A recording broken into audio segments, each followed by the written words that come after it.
We got Mediaite Ron DeSantis saying that he's not a big social media guy and that he'd rather watch cable news than be on some app after launching his campaign on a social media app.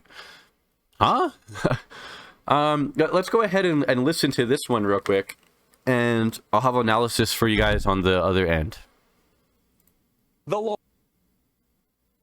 With instant alerts on apartments.com, you'll never miss out on finding your perfect Got a place ad, unfortunately. Launch. Let's get this off the table right now. The launch, Elon Musk on Twitter Spaces, it bogged down. Your camp says you were so popular you broke the internet. First time anyone has done that.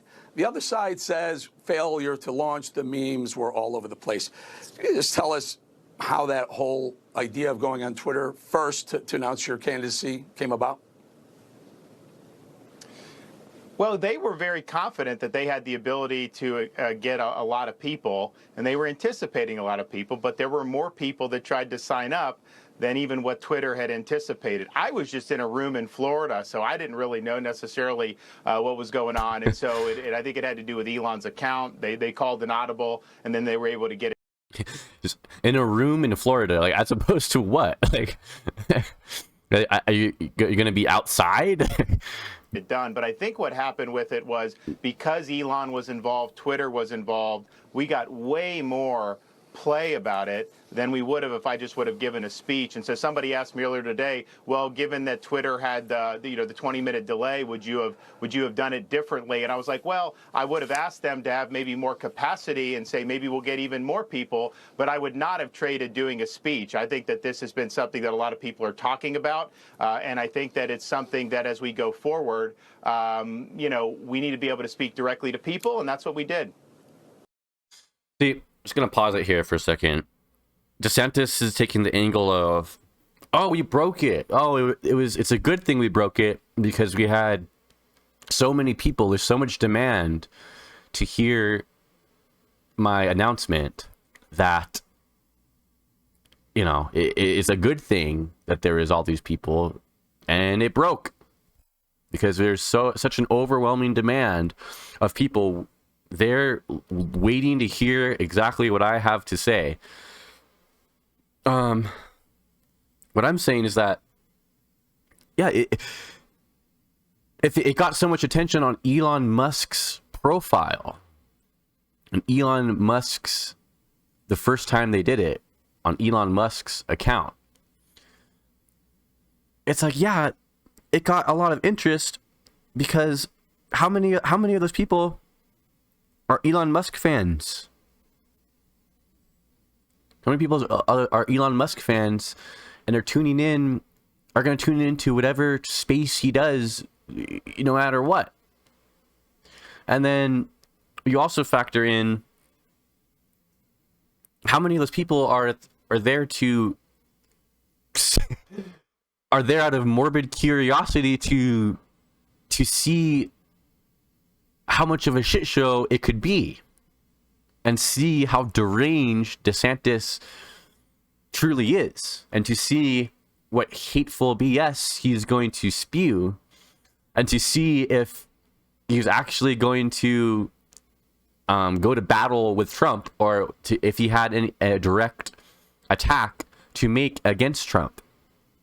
Like, there's probably like a lot of Trump people that were listening to it live just for that reason, so that they can know exactly what the guy's saying about their God Emperor Trump.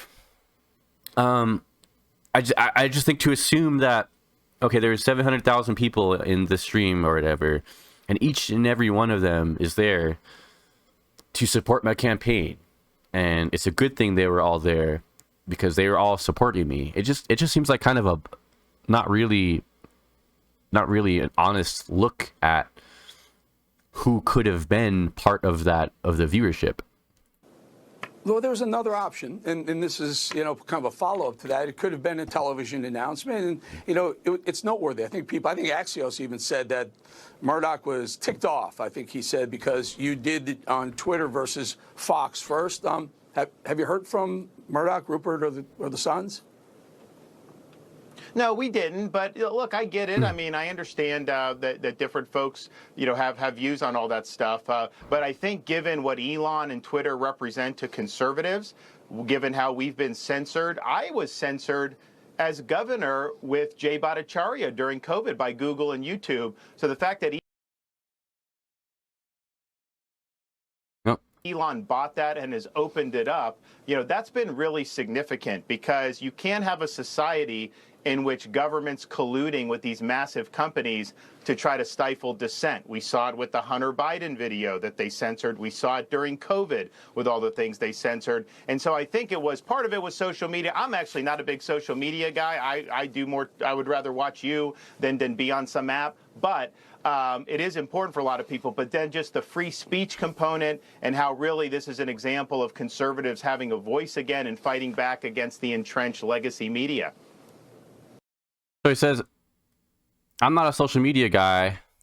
I'd rather listen to legacy media. But then he says, but a lot of people do care about it.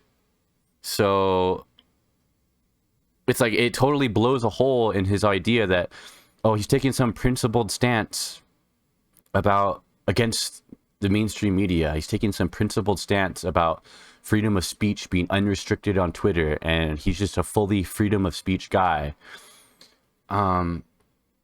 It's like, then why admit that you're not even on social media and you don't even really care all that much about it? It was just an opportunity to perhaps make a bigger splash and make a bigger scene and get a little bit more publicity than going the traditional route of on a news network or making a speech. It's like, wow, like what a principled guy, right? What a principled guy. He's willing to use Twitter as far as it benefits him, but when the rubber hits the road, he doesn't give a shit about freedom of speech on social media. It's just a total it's just like a talking point, and the fact that he openly admits it here is quite strange, and I'm not exactly sure what the point of admitting it is, when you were just saying about how Twitter is like some last bastion of free speech or whatever. And one more point is that he did get 700,000 viewers for the first Twitter debacle that happened, and then the second spaces that they did, it was like not even like half as much of people that were tuned in. So like, I guess the argument could be made that if everything went flawlessly the first time, that it was a good idea to do it on Twitter. But what ended up happening is a lot of people just freaking tuned out and didn't even stick around to hear anything that DeSantis had to say. By the time DeSantis was getting into his spiel, like most of the audience that was there at the start, it's like tuned out already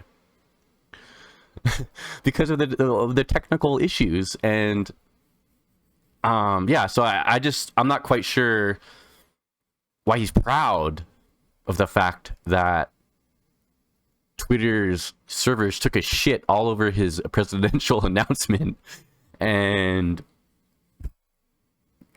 it didn't go the way that he was planning it. Like, I'm not sure how he's proud of that exactly, but here he is being proud of it. So